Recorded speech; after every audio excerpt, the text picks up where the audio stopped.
नमस्कार, मी सुरेखा. तारा न्यूज मध्ये आपले स्वागत. पाहूयात आज दिवसभरातील काही महत्त्वाच्या घडामोडी. राज्यात महापालिका, नगरपालिका आणि जिल्हा परिषदेच्या निवडणुकीचा मार्ग मोकळा झालाय.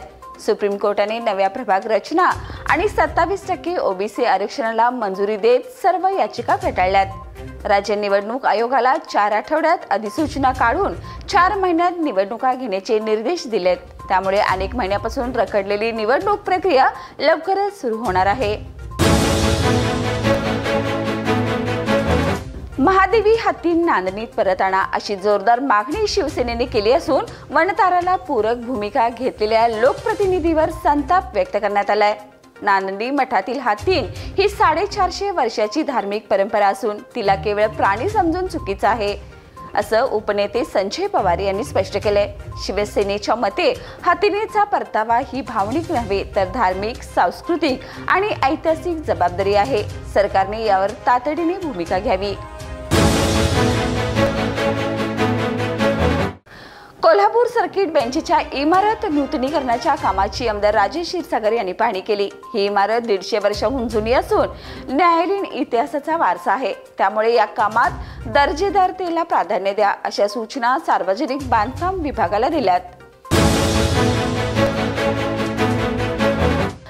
आज सकाळी कोल्हापुरात गांधी मैदानातून निघालेल्या मोर्चात शेकडो शिवसैनिकांनी कोल्हापूर महानगरपालिकेचा घेराव करत तीव्र आंदोलन छेडलंय.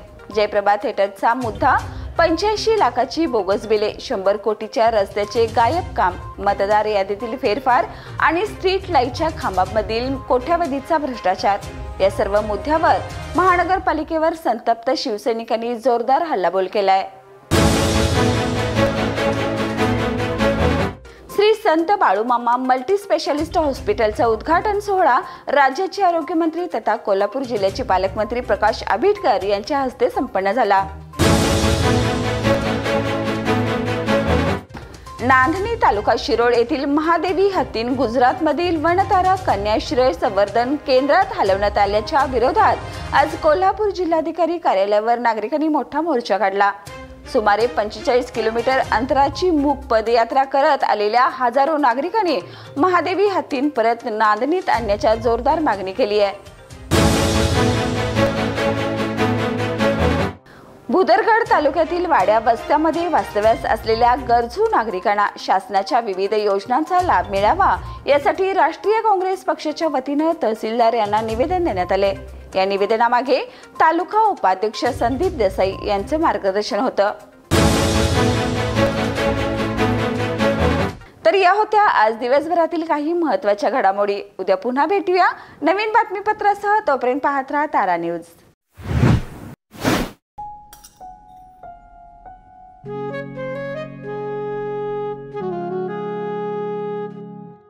बाबा, आज येताना बासुंदी घेऊन या ना. अगं, कालच आपण आईचा वाढदिवस होता म्हणून आणली होती ना.